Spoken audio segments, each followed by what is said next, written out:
sets over the garden route to bring day one of the rally to an end.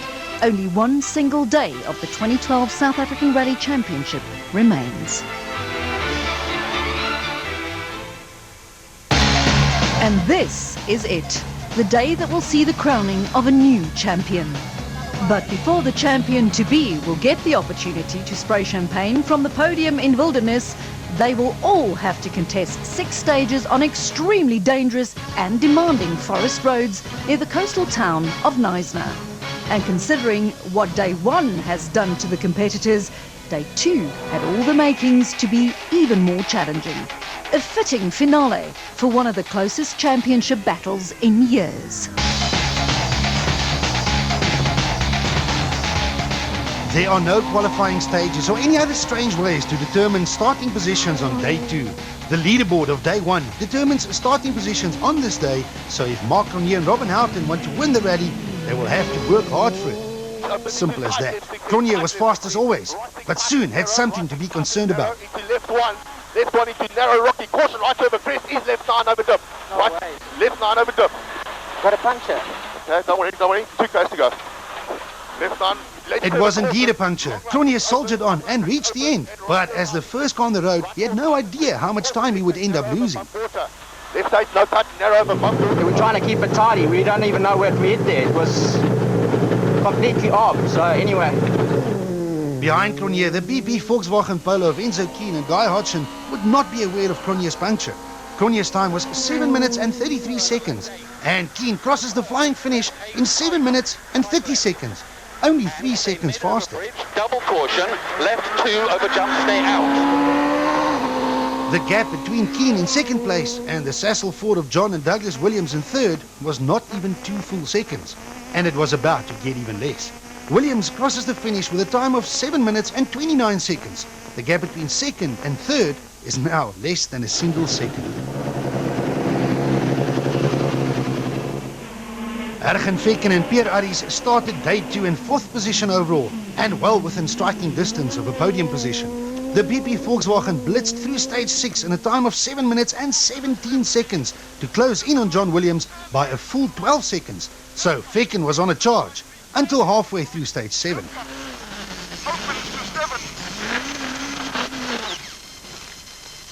The damage to the Polo was too severe to continue, and it was a sad end to a difficult season for the former champions. All was not lost for the BP Volkswagen team. Enzo Keen was still in second position, but the man on the move was Hans Weiss and his co-driver Bjorn de Gant. Weiss exhibited a fine display of speed late on day 1, and it was clear that the Dutchman woke up in the same mood as he once again blitzed the field on both stages 6 and 7 to propel himself from 5th all the way up into 3rd and even past the Ford of John Williams. I don't know the time, but we have to find some. We lose yesterday too much, so we have to go. Behind the fight for podium positions, Jaapie van Niekerk and Gerard Snyman had also gained a position, courtesy of Ergen Fekken's retirement. The new Africa Developments Polo driver was now in 5th. We were ultra cautious, flat tire, game over. Gugu Zulu and Carl Peskin started the final day in 7th, just 7 seconds ahead of a hard-charging Jan Habig and Robert Paisley. But the Basil Reed Ford Fiesta veteran was on a mission and quickly overhauled the young BP Volkswagen driver. Zulu and Habig may have been fighting for position, but they both failed to see Johnny Kemmel coming.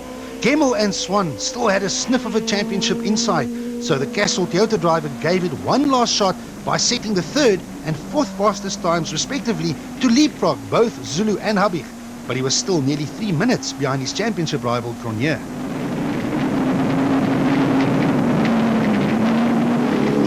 Now we just got to keep going like this and just see what happens by the end. In a rally as tough as this one, anywhere near the top 10 is an achievement. Wildo Dippenaar and Morne de Tooy in their PZN panel beaters and McCarthy Toyota continued their steady run by occupying 9th, and that with only a few stages to go. And Gavin Cronje and Van Aert Schoeman also continued their steep learning curve at the top level of rallying by surviving the punctures and challenges of the Garden Route Rally in 10th position overall. And with nothing more to lose and lots to gain, Castle Toyota's Leroy Poulter and Alvin Coetzee also open up the taps to make up for the loads of time they lost on day one. Poulter set the second fastest times of all on both these stages to close in on the top 10. Marc Cronje extends his overall lead over Enzo Kuhn to more than a minute, while a brilliant display of driving skills sees Hans Weiss climb all the way up into third. Williams drops to fourth, but well ahead of Van Niekerk, Gemmel and Habeck. Zulu, Dippenaar and Gavin Cronje all find themselves in the top 10. Marc Cronje survived one puncture to maintain his lead of the Garden Route Rally, while Hans Weiss is the man on the move. How far up the leaderboard can Weiss go? Or will more punctures still have an influence on the championship? Only 4 more stages of the 2012 South African Rally Championship remain. The first of these 4 is stage 8, a tricky 17-kilometre long forest track just north of Knysna. It's also the third stage on the trot without the opportunity to visit the Dunlop Service Park to fit new tyres. So once again, there is absolutely zero margin for error.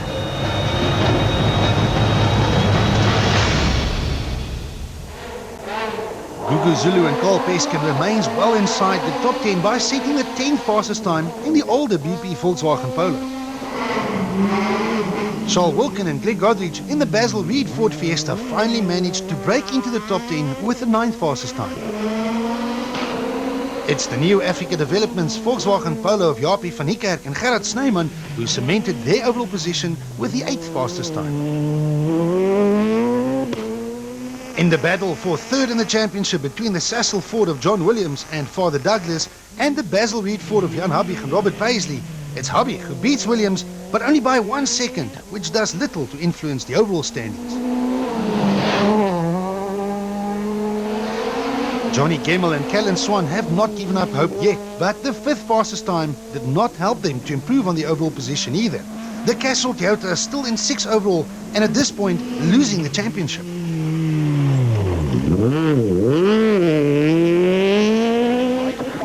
Enzo Kuhn and Guy Hodgson have made it clear that their intention is now only to survive the Garden Route Rally and to maintain their 2nd position. The 4th fastest time on stage 8 did exactly that. Narrow, 6 narrow, right, flat left 2, 100. And the 3rd fastest time of all on this tricky stage by the Imperial Toyota of Geniel de Villiers and Celeste Snyders is another indication of how quickly de Villiers is taking to the sport of special stage rally. And had it not been for the nearly 9 minutes lost on day one due to a series of punctures, Castrol Toyota's Leroy Poulter and Alvin Coetzee would have been in a position to fight for a win. They set the 2nd fastest time of all for the 3rd stage in succession.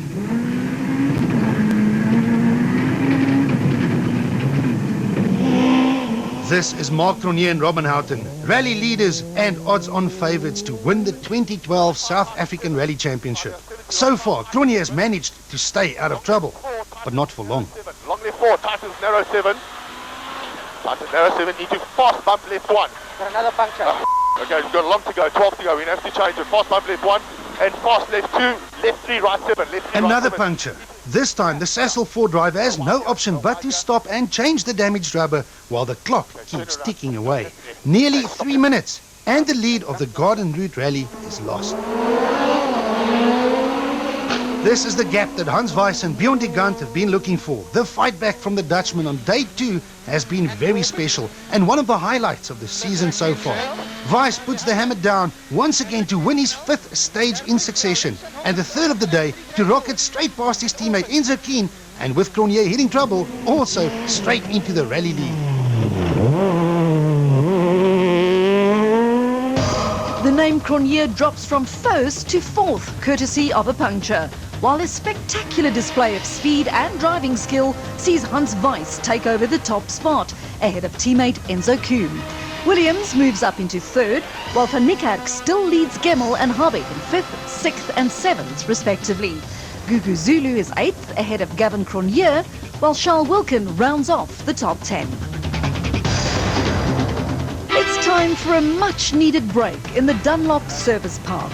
Cars are repaired one last time while drivers plan their final strategies for the 2012 season, as these last few stages will not only determine the winner of the Garden Route Rally, but also the winner of the entire championship. Johnny Gemmell still has a chance, and although the odds are against him, he knows that anything can still happen.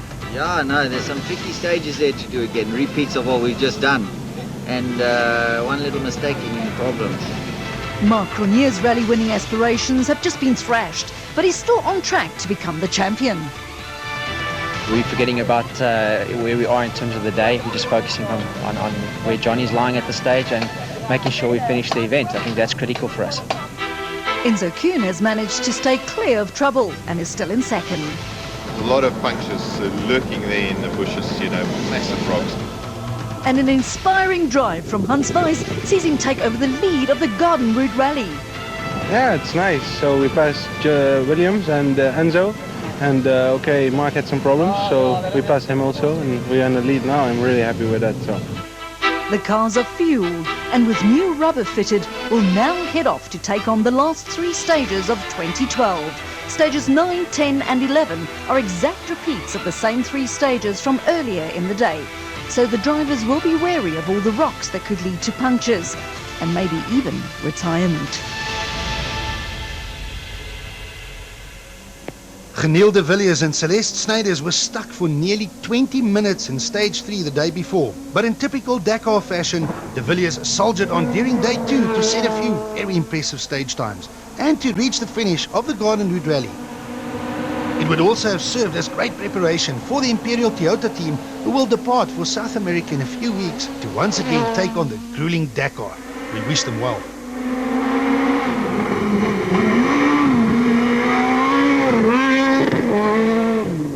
JP Damso and Grant Martin were also victims of day 1, but came back on day 2 to compete under Super Rally rules. The Team Total Toyota driver used day 2 as a real-life test session and will be back in 2013 to once again engage in battle.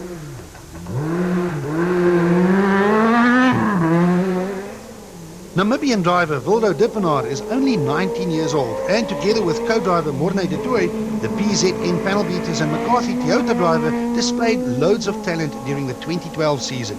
His efforts were rewarded with an 11th place finish and second in the Super 2000 Challenge class. Charles Wilken and Greg Godrich endured a nightmare event with loads of time lost on day 1 and all sorts of mechanical niggles on day 2. Wilken and Godrich quite literally had to push the Basil Reed Ford into Parc Ferme after the event to claim 10th position. Left 8 in, right on out, into max right 1. Ahead of Wilken, Gavin Cronje and Van Aert Schoeman gave a good account of themselves in only their second rally in the Premier S2000 class. They say that Cronje is as quick as his brother Mark when they are testing the Sassel Ford Fiestas. So we could see two Cronjes at the top of the leaderboard in the not too distant future. Leroy Poulter and Alvin Coetzee lost several minutes on day 1, but Poulter showed his speed by setting the second fastest times on 4 of the day stages and even winning the final 2 speed tests to claw his way all the way up into 8th. Poulter's speed definitely bodes well for the future of the Castrol Toyota team, and if he can stay clear of trouble and bad luck, he will be one to watch during 2013.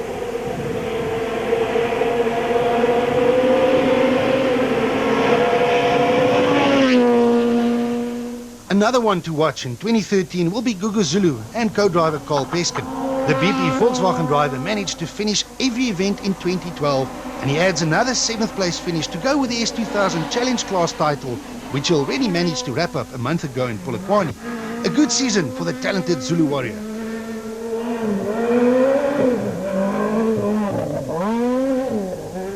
Japie van Niekerk and Gerard Snyman had not enjoyed a good season at all behind the wheel of their new Africa Developments Volkswagen Polo, but it got better towards the end. Van Niekerk followed up on his 4th place finish in Polokwane by reaching the end of the season finale Garden Route Rally in 6th position, thanks to a clean and consistent performance.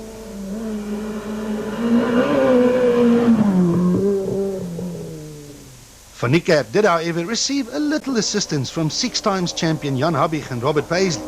Habig was on a mission on day 2 to try and chase John Williams down, But it all went wrong for the veteran driver when a steering bolt on the Basil Reed Ford Fiesta sheared on the way to the finish in Wilderness. It took a long time to repair the Fiesta and Habig was time barred, conceding third place in the championship to Williams.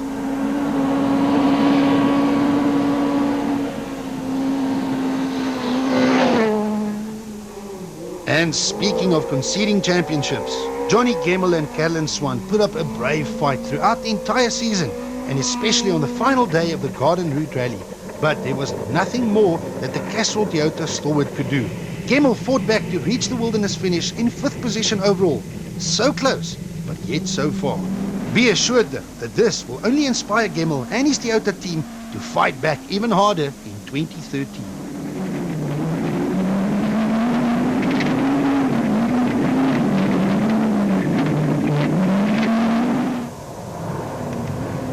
John Williams and his boyhood hero Jan Habig started the Garden Route Rally with just 1 point separating the two in 3rd and 4th on the championship points log.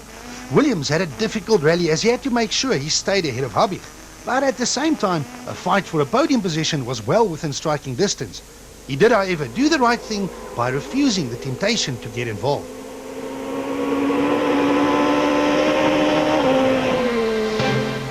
At the sharp end of the field, 2 more battles still had to be concluded. The battle for the Garden Route Rally victory and the battle for 2012 South African Rally Championship glory. The battle for the Garden Route Rally victory has now turned into a battle between BP Volkswagen teammates Enzo Keen and Guy Hodgson and Hans Weiss and Bjorn de Gant.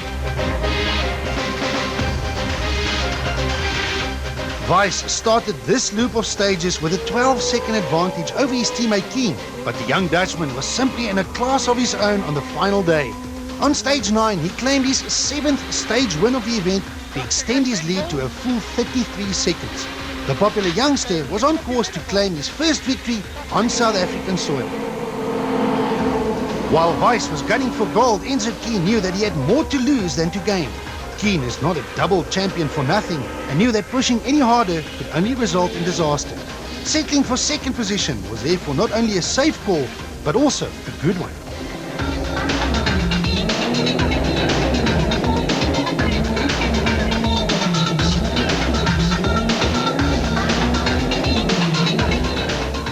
But through all of this, Mark Cronje and Robin Houghton had their sights firmly set on the coveted 2012 championship. Weiss may be the star of the event, but Cronje was the star of the season with the most stage wins and no less than 4 victories to go with it. 10 months of hard work and dedication was now paying off, and although the Sassel 4 driver was only in 4th and not going to win the event, the title was now well within sight. And left 4 over bumpy, right 5. Left 4 over bumpy, right 5. Right 5, left 3 in into right 4. Left 3 in into right 4, yeah, 140 narrow. These are the final few kilometers that now stand between Weiss and Rally glory, and Cronje and overall championship glory. 16 seconds separated Enzo Keen in 2nd and John Williams in 3rd before the start of the final stage. At 16 kilometers, it meant that Williams had to take more than 1 second per kilometer from Keen, which is a lot in rally terms, but you can never be sure. Well, we have to wait for John to come, see his time, but we had a good clean stage, no mistakes, no flat tires.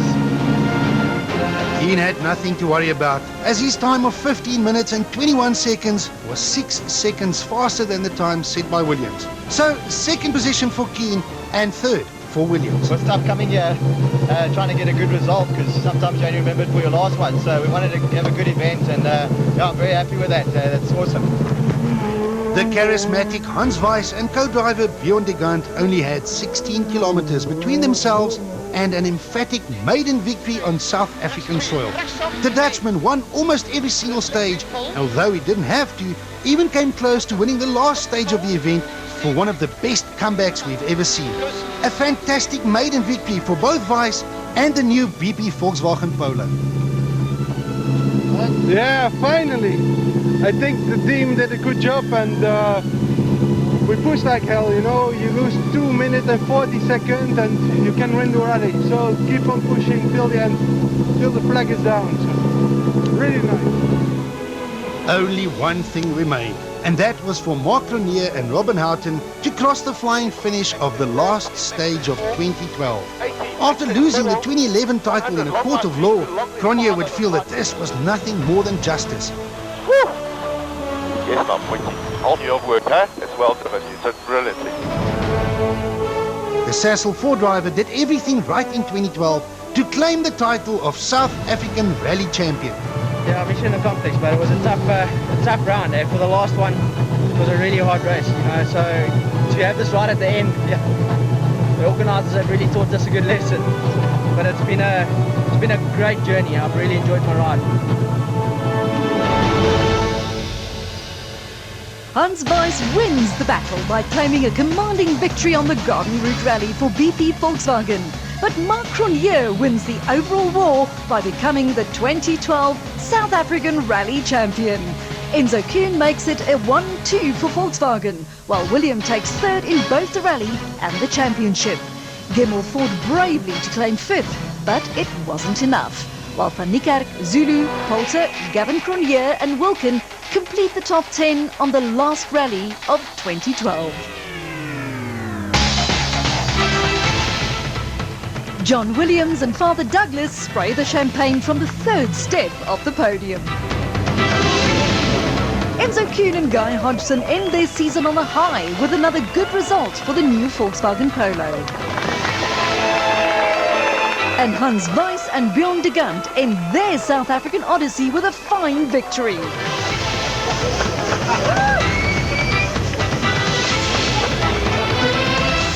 One has to feel sorry for Johnny Gemmell, who once again has to play bridesmaid for the umpteenth time. So close, yet so far. We were there right up to the end, eh? Actually, the last event was our downfall. We didn't finish and we had some problems, so... No, we came here, gave it a full go. Mark had some problems as well this weekend, but he managed to bring it home and he's won a championship this year. So well done to him and his team.